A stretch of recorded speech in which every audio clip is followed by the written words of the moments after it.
5 days before Christmas. Cold as it was, my mother, father, and I went to church on Sunday morning. To be honest, if it was further than around the corner, I bet we wouldn't have gone. I mean, we don't go that often. But at breakfast, my mother, who's sorta sappy about Christmas, said it might do us some good. You know, remind us what the holiday was supposed to be about and all. Our Lady of Mercy is a nice church, not too big, with these cool stained glass windows which I like to look at. That morning, I didn't really listen to what the minister was saying, except it was all about Mary and the baby Jesus, and I think what Mary said to this angel when he told her she was going to have the baby. The minister pointed to one of the windows where there was the angel, gold wings and white robes, and Mary, blue dress, on her knees before him. It was pretty cool to look at, which I did for most of the service. Then we went home, and my parents took off for work. I was alone again. Soon as they left, I got on the phone and called Blake, my other best friend. But Blake had to work in his mother's flower shop, so he wouldn't be free till after Christmas. I felt like saying, "Who's going to buy flowers in this snow?" But I didn't. Thing is, this was an all-around bummer. I even called Corey, who was only sort of a friend. His sister said he was in bed with the flu. Double bummer. Since the weekend before Christmas is the most important shopping time of the year for a lot of people, my parents had to be gone until evening. That meant putting off decorating our tree until Monday night, the only time they could plan on being around. So there I was, with nothing to do. To make things worse, even though the snow stopped, the outside temperature dropped way down. I mean, plunged.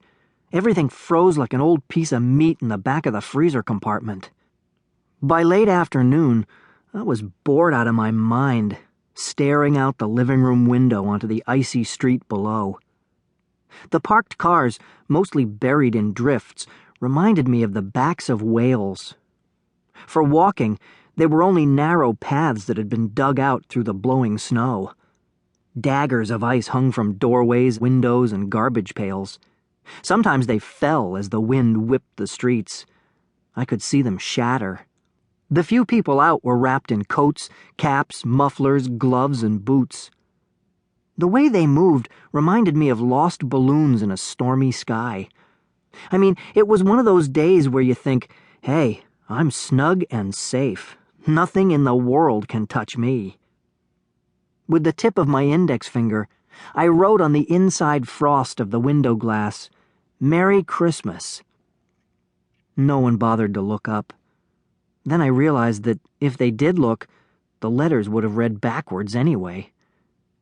I supposed if there was one of those Christmas angels flying by, you know, like I'd seen in the church window, maybe he could have read it. But guess what?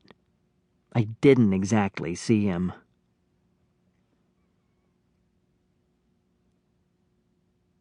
"4 days before Christmas. 1.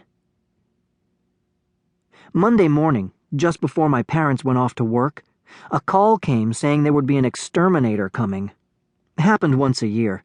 I think the building where we live arranged for it. "That's odd," my mother said when she hung up. "They don't usually come at this time of year." The thing was, my parents asked me to hang around to let the guy into the apartment. You know, make sure he didn't steal anything while he was going about his business. "What time is he coming?" I wanted to know. My dad shrugged. "It's like the phone company. You have to stay home until they show." "After he comes," my mom said, "maybe you can bring up the Christmas decorations from the basement." She opened the top drawer of one of the kitchen cabinets and handed me this little key. The storage bay number is on it.